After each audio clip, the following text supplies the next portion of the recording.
right, guys, welcome to the Major Wrestling Figure Podcast. Big interview today. I'm a little nervous. I mean, this guy's a personal friend of mine, but he is, wow, I got goosebumps thinking about it. Randy Falk from NECA, the man. Randy, how you doing? Welcome to the show. Hey, thanks. Thanks for having me. Glad we were able to put this together. I know you're a busy man right now, planning for what should have been Comic-Con. Yep. But, with the world how it is, I'm sure we'll see some things. We're not gonna ask you all the hard hitting questions about what's coming to Comic-Con. Relax. We're not Pixel Dan over here. Relax. Thank God for that. But yeah, we just wanted to have you on because our podcast is about wrestling figures, but we've been branching out a lot more because in the show we have like a weekly purchases segment where we talk about things and like it comes up. I just got all these new NECA turtles. I got Mark into them, and now our listeners are starting to get into these figures and they're realizing, holy, this is how figures should be made. You know what I'm saying? Because if you just have wrestling figures your whole life, that's the universe you're used to, and then you hold a NECA Ninja Turtle, like, whoa, figures can be like this. Yeah. Thank you. We're still going at it. Actually, right before jumping on here with you, I was looking over a new set of Turtles movie figures that we're going to surprise everyone with before the end of the year. It's a 2-pack that is definitely thinking outside the box in terms of what's in it, who's in it, how it's presented, but it's really badass. Well, I love you and hate you for that because my Turtles display, it's overflowing. I keep running out of room myself. I don't know what to do. I just was talking with Mark the other day. He just got the Turtles in Times figures. I'm like, hey, Mark, you're a little behind. You got to go back and get the Comic-Con 4-packs. Right. Oh, yeah. Yep. Yeah, and more Turtles in Time drop real soon, like by the end of this month or very beginning of July, the second series with the Shredder and Leatherhead and then the other 2 turtles with the hoverboards. That series will be out real soon. And I love how you space it out with the turtles, not all 4 in one set. Right. That's the genius way to do it. Yeah, well, the thing that's good about it for us is that it's like built-in longevity, that there will be multiple series, and we know everyone can't buy like 6, 8 figures at once. So usually it's like 3 or 4. And so we did 2 turtles and then a Foot and Slash, and that very different version of Slash, which was cool. And then we're able to space it out and do more things with it. And we try to stagger all the releases. So while the video game stuff like Turtles in Time may be coming to your big bad toy stores or your Entertainment Earth or your local comic shop, then like a month or so later, we have something at Target, and then the month after that, something at Walmart. So it doesn't all hit at one time. So try to be conscious of everyone's income, and you can't buy everything. So we want to space it out as best as possible, make it easier on the wallet and stuff like that. Of course, COVID happened and some things got, pushed back. And in the end, it may snowball a little bit. A few things might hit a little closer than we wanted, but ultimately we are always trying to plan and space it in between. So there's something new at every channel of distribution, and it's not all at once. And I love that you got to go here for certain things, here for certain things. And then your Comic-Con exclusives that you've done in the past, these aren't just like some repaints. This is like, you cannot miss these figures. And like the box art, everything. It's like, oh my God, like it's almost like you guys build the line around your Comic-Con exclusives. Yeah, I mean, honestly, you're right. That's kind of how it happened, because for a very long time, and I know you've been collecting since the beginning, we weren't able to do the figures at retail prior to this. Like for years, we only got to do a con exclusive. So we had like 1 release a year, and that really did build the foundation for how the line started and where it took off from. And we wanted to have like as much impact and jaw drop, everyone every year with how we're going to outdo ourselves with the next one. And, with the movie set and that VHS box where we have your quote on the back. That's like, right. I'm on it, baby. I'm part of the line. I'm in the line. That's true. You're like our resident Siskel and Ebert, have your little critic blurb on the back, right? And then we did the capture a Splinter. So we always try to have something cool. And I have to say that this year's is definitely very much in that same thought pattern, where when we came up with the concept probably the end of last summer of what would be the exclusive for 2020, and I started working on it heavily probably September of last year, and it's really at this point, and we've done 4 or 5 Comic-Con exclusive, this is probably my favorite one because it just captures a moment in time of what Turtles is in the sort of pinnacle of its popularity in the summer of 1990. And that's very much what this set kind of pays tribute to or celebrates. And it's just a ton of fun to put together. The only thing that sucks is like we built a lot of promotional material and extra stuff outside of the figures that tie into this set, which had San Diego happened and the convention season was normal, it would have been great to see people like with all the promo material that we had created. We made this set extra special. And in a few weeks, everyone will see what the hell I've been hinting at and blabbing about. We are taking it to, it's going to go to Target, and it's going to be on Target.com. So the one, I guess, good thing or bright side to there being no Comic-Con is the exclusives will actually be easier to get. We were able to produce more, realizing in March that things were taking a bad turn as far as health and safety goes. We produced more knowing that we could move more units online or through a retail partner than say we would at the con. So everyone will have a bigger and better chance of getting our exclusives this year than in previous years. And I think this year's is really something special. And if nothing else, you can't help but smile when you look at it. And who doesn't need some, levity and humor in the climate we're living in right now? And I think, one of the best things about the Turtle line and other lines you guys do is like these figures weren't really there when we were kids growing up. They made movie Turtles, but they sucked, and it was just a short line. And you guys, almost 30 years, now 30 years later, we have a whole line. Like this is for us, right? This is for the adults, people our age. And you guys take these figures and they look like sculptures, like statues, but they still have so much articulation, so much accessories, interchangeable parts. So like the way you guys have combined like a statue and an action figure, it's unreal. But also, to piggyback on that, I'm very new to the NECA thing. I mean, I started collecting these figures like within the last 6 months, but I'm sort of blown away looking at the whole back catalog of everything that you've done. And coming from the wrestling world, as Broski mentioned, the wrestling business in action figures, the majority of it is about like creating the stars that are on TV now, and they're almost in a race with themselves to get what's happening now. But your whole business is this nostalgia. Mm-hmm. And I'm wondering if you could talk a little bit about maybe the mission statement of the company with the nostalgia, but also like as Broski mentions, how you create these beautiful statues of the pieces. Right. Yeah, I mean, we certainly do some like new property in current films and stuff like that. But for us, the bread and butter has always been those legacy brands and the nostalgia, because the best thing about it, right, is when you spend $20 or $25 on one of our toys, it takes you back to being a kid again. And that's really where the magic lies. Like certainly our artists, our sculptors do an amazing job, and that is a huge part of it. But that magic that you get of remembering seeing that movie with, whatever, your brothers or sisters or your parents as a kid, or the toys you had when you were little and always wishing, hey, I wish this looked more like Casey Jones really looks, or I wish the toy was more posable, or, just we grew up very much the same way watching these films and saying, it could be done better. At the time, certainly 30 years ago, when I went to see Ninja Turtles, I never thought that I'd be in that position where I'd be helping art direct and create a whole toy line around it. But luckily for me, it ended up that way. And we're all fans of these franchises. So you can take anything from Turtles to Alien and Predator to now Back to the Future. It's all stuff that we love and deeply care for. So it's not just a job. Like the analogy to the wrestling thing is, like you said, a lot of these guys, they're chasing what's hot now, and they got to get it out immediately because something might happen. Either the wrestler could get injured, or there could be a scandal and they're not hot anymore. You don't know. And you're playing this game.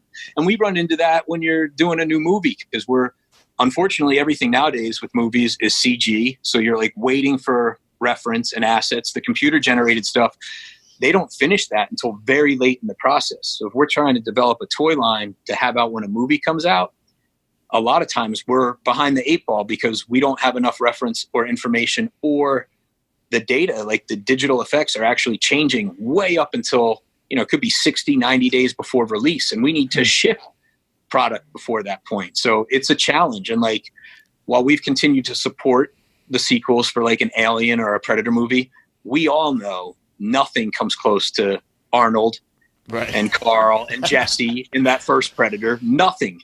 And Alien, same thing. The first 2 movies with, Ridley Scott and James Cameron directing, none of the other movies hold a candle to it. And to that extent, Turtles. That's why we've gone back and done the 1990 film. The modern films, they're not for us. We want the ones that all of us and you guys like grew up with. And that's really what it's about, because it's the best it's ever been. And it also just takes you back to a simpler time in the world and in your life where you didn't have, I don't know, whatever jobs or kids or a mortgage or all the things that weigh on you as an adult. Like, it reminds you, hey, like, this is when life was simpler and life was fun. And I remember when my dad took me to this movie, or whatever those feelings conjure up. And that's really what it's about. And then paying tribute to what these guys did. I mean, getting to do movie Casey Jones was a huge achievement for us, because he's Elias is great in that role, and we always wanted that figure that looked like him on screen, and doing Shredder and hopefully some more of the cast. I don't want to give anything away, but no spoilers here. It's all good. But we've been talking with them, and the line's gotten enough attention, and certainly people who follow Turtles specifically, they did a nice like pizza party celebration about the 30th anniversary of the movie. They did like a whole Zoom with some of the cast and crew, and they recognize that there is a fan base. All these guys now and girls that are in like their 30s and grew up with it, they're collecting it. And we've proven that we started at Comic-Con and proved it could be a success. And then we sort of moved that stuff into GameStop and proved it could be a success at brick and mortar at retail. And now it's gone, even broader and bigger volume at Target and now Walmart as of this summer. So, we owe a huge debt of thanks to the fans for supporting it and buying it, because we were the underdogs. They only think in terms of the new, like you mentioned with the wrestlers. They're thinking, oh, we've got to be out there around the rise of cartoon, or we have to be have a big launch around the Michael Bay Turtles movies. But it's like, it's not what the fans want. I'm sorry. No disrespect. They can do their own. I get they have to reinvent it, and they're trying to get the new young 5, 6, 7-year-olds on board, and that's all fine. But for our business and the collectors and who we cater to, it's going back, going back 30, 35 years. That's where the magic happens. I mean, I think you just nailed it on the head. Like, that's exactly what our podcast is about. And also, like, basically what our whole lives are about. People come into my toy room who aren't fans of collecting. And I understand how they don't get it, but I try to explain it. It's like, you can't get in the DeLorean and go back in time, right? But when I'm in that toy room, I feel like I'm a kid again. I'm looking at the Turtle section, Ghostbusters, wrestling, Star Wars stuff. I just feel all those childhood memories. Like, all right, I remember when I got that at Christmas, or I didn't get that at Christmas, and now I have it. Yep. So, that's exactly it. And that's the thing. It's like helps center you or just like chill you out. There's so many like stresses and things that go on in life, whether it's your career or your family or your girlfriend or whatever it is, but you can walk into that room and just sort of, zen. Exactly. Yeah. Feel comfortable.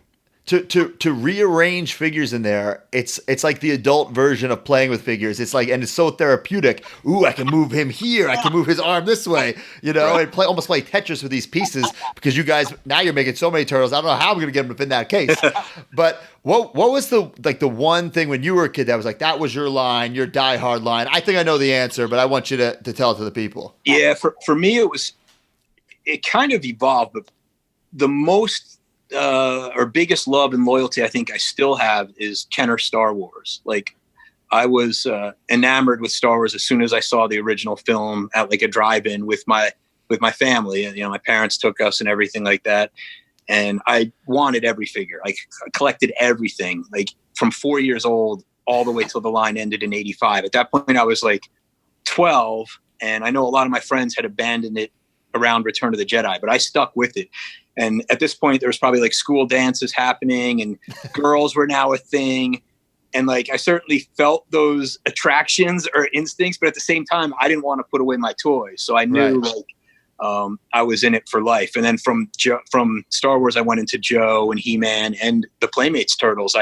I bought all those just because I thought they were fun and crazy, and I liked the Turtles comic and the cartoon. So, but for me, it was Star Wars, and I had like checklists of which figures I needed, who I was hunting for, and I used to write letters to Kenner as a little kid, like, I want a Grand Moff Tarkin, or when are you going to make the Rebel Fleet Trooper? Like, I was trying to direct product lines and be like a brand ambassador. Like as far back, like my mom has these little handwritten notes I had when I was like 8, 9 years old to Kenner Consumer Products in Ohio, because I was that into it.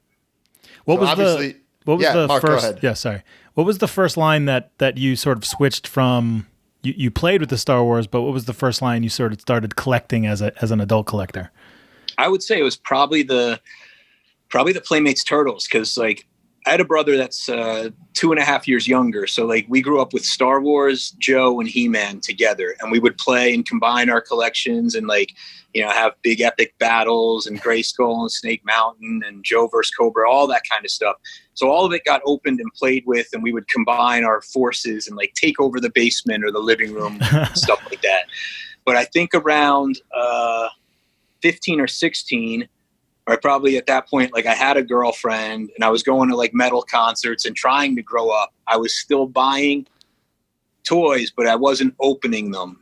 I was more like displaying them or hanging them on my wall in my bedroom. Right. It was probably Playmates Turtles, and then when all the 89 Keaton, Burton, Batman stuff started from Toy Biz. I bought all that stuff, and I would maybe buy one extra to open just so I could mess around with that utility belt, like, and Raphael at the time was my favorite turtle, so I'd buy an extra Raphael to open. But for the most part, I bought all of that stuff religiously and fanatically, but I wasn't opening it per se, or I wasn't like playing with it. I was just like admiring it and being a completist and collecting it, but it was more as a respect for the art or being a Turtle or a Batman fan.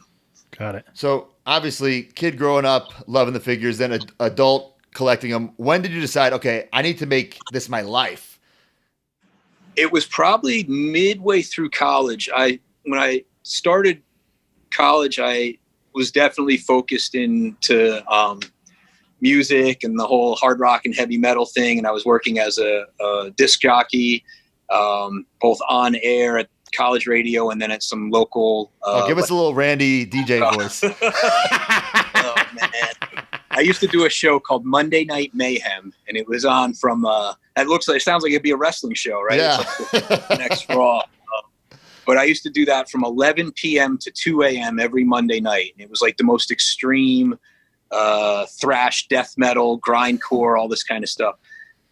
Some of it I didn't even like, but it was like a good show. It was like a specialty show with a built-in audience. And I did that for a few years and did some internships. But I basically found out that my love for music needed to just be a love for music, and I didn't want to work in that field. Right. And it was only by doing those internships and trying it all out that I realized, like, I don't know, there's something like about the passion you have for music or what makes you like a song or a band, and then working on it, it sort of changes those feelings or conflicts with them a little bit. So I decided to go into toys, because the two things I always loved the most growing up were, music and toys. So that's where that kind of turning point or crossroads sort of happened. And then like my last couple of years of school, instead of broadcasting and communications and all that, I went strictly into business courses and ended up with a double major and went after like marketing, merchandising, licensing, and learning all I could about the business side of the toy business. And then started knocking down doors and writing letters and sending out resumes and doing everything I could to get a foot in the door in the toy business. And what was your first big break?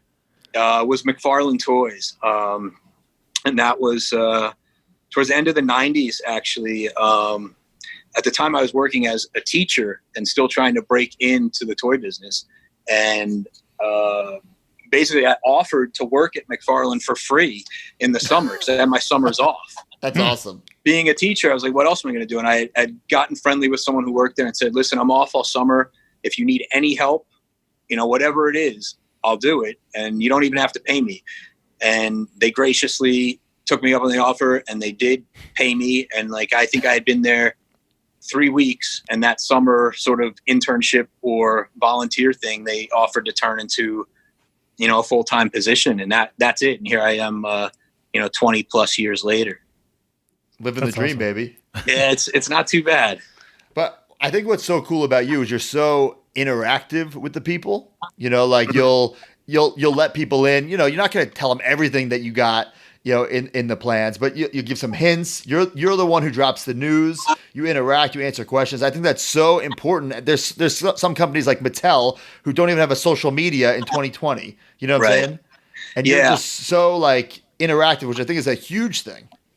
Yeah, thank you. I think that part of it comes from the fact that, like, I am a fan. I don't think there was ever a company, like, conscious decision to sort of make it that way, but it just happened, like, organically or naturally because I'm into it and care about it. So it just made sense to sort of be that ambassador or face of the company for the fans. And it's got its, you know how it is with the public. It's got its, for sure. There's plenty of people who hate on me and all the time, and whatever. I mean, this is my job, and I'm doing the best I can. And we have a great team here that are making stuff that people never thought possible. But there's always one guy that's pissed off that you didn't give him, whatever, Johnny Five from Short Circuit, or there's someone always mad about something. But I think the interaction's important because you can see it with guys like yourself. I mean, you're a very well-known, millions of followers, but you're accessible and engaged and built up your own presence. And from what I understand, you started that back on YouTube, right? Really built a following and built a name for yourself. And I think that's important. I think the access, like the fan base has now, to whether it's an actor or an athlete, a musician, a toy maker, because of stuff like Instagram and Twitter and all that, you have so much more accessibility. Like when I was growing up, you'd pray that someone would do a signing or an in-store somewhere or something, that you'd have that one moment with them. Otherwise, there was nothing. It's not like you would see I don't know. I mean, now it's Ryan Reynolds, but when I was a kid, we liked like Stallone, we liked Schwarzenegger, we liked Harrison Ford. You didn't know what those guys were doing from day to day. You'd wait for a movie, and that was it. And like now you got those, Ryan Reynolds, The Rock, yourself. Like everyone's so accessible and so engaged on social media that it just makes sense to be there and have that presence. And it's the quickest way to deliver news. Plus, there's so much rumor and like nonsense that gets started sometimes that it's better to get it right from the source and the horse's mouth, so to speak, where I can just go on and squash the rumors or say like, this is what's happening and this is what's coming out. And it's fun to like interact and see see people's displays, like your toy room, see the photography people do on Instagram's amazing. See the dioramas people build. Like, I love that stuff. It gets us, if anything, it fuels us and gets us excited here to create more and to do better, to watch the environments and the scenes and, how people choose to display their collections. It's really, it's like a gratifying thing. Just like if you saw someone wearing like, one of your t-shirts and stuff. For sure. And yeah, like you nailed it right on the head. Like if there all these rumors or leaked stuff, you say, here's what we're doing. Here's the plan. You'll drop stuff. And I think like the fans, they're rooting for you too, because, they saw this line that was just a Comic-Con line. So the people who started from then are like, oh my God, now we're in Walmart, now we're in Target. Or the guys like Mark who just see it now like, oh my, I got to go back and get all this. So it's like there's fans going in both directions. And I think that's like the perfect storm for a toy line.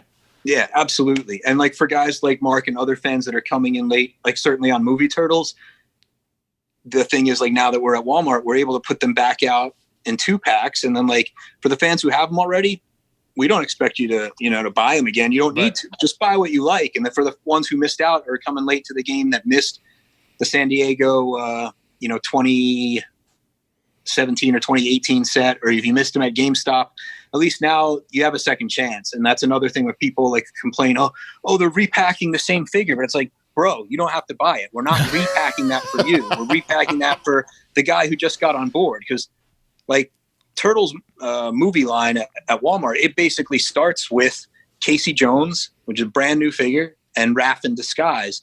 And that line kicks it off with something that everyone's wanted for 30 years. Right. And I think that's like right at Grand Slam, like right out of the park. It hits, it should hit midweek, I think next week, next Wednesday or Thursday. That should be in Walmart and on walmart.com, which is freaking awesome. And then we'll have the Turtles back out for those who missed it. We're doing an army builder pack of foot soldiers. So if you need more foot soldiers or you missed them the first time, we're putting the foot soldiers back out with the weapons rack. So you have a way to display all the, like the katana, the axe, the nunchucks, all of that. And then we're going to put a Shredder and Splinter together to get those back out there for those who missed them. And then there's a whole bunch of surprises after that. So the line has a long life ahead of it. And that's the thing people need to understand. It's a balance of new and repack. And I will say the balance is definitely heavier on the new because we want to get new stuff out there and have it fresh. But you need to repack some of the stuff just for the people who are coming in late. Like you can't go into Walmart in the 30th anniversary year and not be able to buy Raphael, Donatello, Michelangelo. Right. You have to have it. You know, it would be like doing a wrestling greats and not having Hogan or Andre. Like those guys have to be in there. Right. So, yeah, I mean, we don't want to take up too much of your time, and we're not going to ask for spoilers, but we just want to say thank you because this line, it's so much fun to collect. And I mean, we built this relationship basically off this line. I think I was like just attacking the NECA Twitter, like, hey, how can I get this how can I make sure I get this 4-pack? But, you know, it's crazy. We built this relationship off it. And now, like, you know, Mark's into the Turtles now. He just got that 1-up arcade to put around all his turtle display. Awesome. Yeah. It's just so exciting that all these years later, like we're reliving our childhood and getting figures that we should have got years ago. Yep. And that it like times 10, like way better than they ever could have been. So thank you for that, Randy. You're welcome. Quick question. Now you mentioned it when you said you made the Casey Jones figure. Mm-hmm. What about these actors? Any kind of like interesting stories or weird situations with you're coming to these people and like, hey, you remember that role that you played that you didn't care about 35 years ago? Yeah. Well, check out this amazing statue. Like, how does that go? It's it could go really good, or sometimes it goes really bad. It is an important part of it, right? So the artistic side is, you know, obviously what we've been talking about and what people focus on the most in terms of sculpting and detail, accessories, and all that. But on the back end of things, very often, like in the case of something like Turtles or the original Predator, they weren't doing toys that looked like the talent back then. So it was never an issue. They never thought about including likeness. So very often, and this is certainly the case with Back to the Future as well, we have to reach out to people like Michael J. Fox, Christopher Lloyd, Elias Koteas, who was Casey Jones.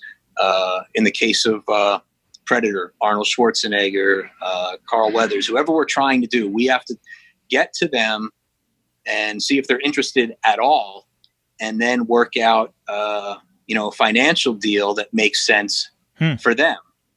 Sometimes the money does not even matter. They just find it too weird. Like, you got to think of some of these guys, they're actors. That's their art. That's their craft. They don't know anything about toys. And they think the idea of someone owning like a little plastic replica of them is creepy. Like sometimes it just freaks them out. Right. Sometimes they just think it's cool and don't care about the money and just want to be part of the line. And something like Aliens, I think we've had the most success just because as the more people we got on board, when you get Sigourney and you get Bill Paxton and you have Lance Henriksen and like the top ones, it's a little bit easier when some of the other actors and talent that we're in and say, okay, they did it. I don't want to be the only one to be left out or to say no. But it doesn't always work that way. People should know, and certainly I'm pretty transparent about it on Twitter and stuff. Like, we've tried with a lot of guys who didn't want to do it. Casey, is one that we did sculpt an unmasked head and a masked head. But I don't think, I don't want to speak for Elias. I just know he didn't want to do it at the time, whether he didn't understand the collector nature of it. We are still continuing to talk and hoping someday that maybe he'll get on board, but we had to unfortunately just make Casey masked and not removable. But it's like a whole thing of legal wrangling, agents, managers, the talent themselves, and then the financial aspect, because we're already paying a royalty to the studio, be it Right. Universal Studios or Warner Brothers or Fox or whoever it is. And then now there's a royalty to talent, and we're still trying to maintain our price point, which we're very cost conscious. We try to make everything somewhere between $25 and $30 a figure so that everyone can afford it and have a chance to collect it, and so that it makes sense at a Walmart or a Target. Like if we start getting in that $50 or $60 range for one figure, like it's going to go away real quick. People don't have that kind of money to spend. And certainly the economy and the job market where it is right now, being, affordable is more important than ever. So we are, and thankfully there's been some great response on Turtles. We've been talking with a lot of other, talent that is in the movie, and plan to expand the line with other characters. So hopefully as it grows, like it did with Back to the Future, we got Michael J. Fox, we got Thomas Wilson, so we could do Biff. But we are trying to, we want the lines to be as comprehensive and complete as possible. We're trying to make all those collector dreams come true. So, as you know, Comic-Con would be about 4 weeks from now. So normally we would be gearing up for a lot of reveals and a lot of announcements at that event. More than likely we'll be doing those online through platforms like this, doing Zooms or doing like Instagram Live or a Facebook Live. We will probably do something each day of when Comic-Con would have been, so we can reveal and share some of that. And, I think it's important you mentioned like how our friendship, our relationship was formed over toys. And that's the other thing that's really cool about it is like we're both East Coast guys, but we're from completely different worlds. Like I'm a hard rock, heavy metal guy. You're like an athlete who was like in the, I don't know, Backstreet Boys concerts or whatever you were going to that I would never listen to. Yeah. But you're super like chill, down to earth, and honest and authentic. And that's what's important no matter what, where your background is. And like your love and passion for the toys, I knew was the real deal immediately. And that is what I respect. And that's what we bonded over. And it's the same thing with all our collectors, no matter whether you're a fireman, a paramedic, a teacher, like we can all bond and share. And that's what I try to engage with on the Twitter community, is just that love and respect and helping each other. If you can't find something, picking it up for one another. I know you've come through for me on some of those Star Wars theme park items and stuff like that. Yeah, walking around Disney with these huge ass Rise the Resistance ride vehicles. Yeah. I mean, I can't get there always. And certainly now with this year, like I thought, I'll be going, for Celebration, which was unfortunately canceled and all that kind of stuff. And I rely on the kindness of other collectors like yourself to hook me up sometimes too. So that's like the thing that's really cool is like, no matter how, where we are geographically and where we are in our lives, we can bond over all of this, loving Turtles or loving Star Wars or collecting it and being excited about it and stuff like that. And that's another part of like what makes it, special or, unique. Like we understand each other in that way. Yeah. And that's the thing is like, I can understand how someone looks at me and says, this guy's a total weirdo. He has a room full of toys, a garage full of toys. But I love, we're all from 3 different backgrounds, but we get it. We get it automatically. We might not be collecting the same thing, but we get that aspect, that collector aspect, going back, getting, of course we get new things, but it's all, nostalgic feelings and recapturing that childhood and just like never growing up. Like what's the rush? Yeah. We all have real jobs. We're all grown ups. Right. We're not living in our parents' basement. Yep. Nothing wrong with that. But we're just trying to like relive some of those memories. And it's just fun at the end of the day. Yeah, absolutely. And that's what it should be, and that's, I think, why we try to make everything super detailed and super accurate. We still want it to be fun, which is why I make it posable and playable and do fun stuff with the packaging. Like the Metalhead. I don't know if you've seen the final packaging on that. We dropped that. It's meant to look like the old VHS tapes. It's great. Yeah. That, we all had. And when you see what we did with, this summer's Turtle exclusive, it's an absolute blast and throwback to that, wherever you were in 1990 and loving Turtles, like it'll take you back, like right to that. I can't wait. It's good fun. I feel like you dropped a lot of clues in this little episode. Maybe people will be putting some things together. I don't know. Hopefully. I mean, we're only a few weeks away now, so I think people are speculating, and that is part of the fun. I think I'm so freaking jazzed about the set that I want to tell more, but we're just holding it back until like we want that big impact when we know that week that it's hitting Target shelves or going on Target.com, so we can say, guys, bam, here's the photo gallery. Here are all the extras. 'Cause some of the like ancillary items that we were making to tie in with this reveal, we're going to make those available. Our initial plan was to have people like carrying them around or wearing them at San Diego Comic-Con, but now you'll just have to wear them at home or wear them when you put your mask on and go shopping or whatever whatever's going on in the world a month from now. But it's still a celebration of Ninja Turtles and of how huge it was, and still is, really. I mean, for us, it's bigger than ever. It's become one of our top brands for years. We've been like Alien, Predator, and Godzilla was certainly getting up there, but now Turtles, especially with what's blown up with the cartoon sets at Target and now the movie sets coming to Walmart, I think Turtles is certainly the top of the game. Well, I mean, we can't wait. Maybe one day we'll get the Coming Out of Our Shells tour. That's my favorite. But Randy, thank you so much for the time. Did you go to that? I did. I went Radio City Music Hall, New York City. I went. That was the kickoff. That's where it started. It was as a kid. Like I was probably like 6 or 7 at the time. Like it was the greatest thing ever. Yeah. Like the absolute greatest. They did a pay-per-view around that whole. Yep.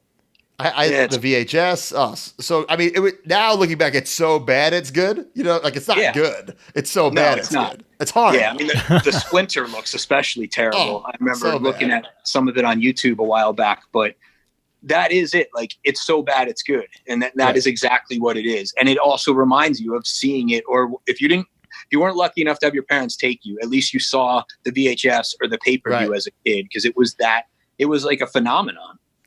Unbelievable. Mark, if you haven't seen this, go on YouTube. I got to check it out. You've never seen it? I probably have, but it will rock your world. It's unbelievably bad, but so bad it's good. Great. It's awesome. It's awesomely bad. All right, Randy. Well, thanks so much for being on the show. We can't wait to see all your Comic-Con reveals.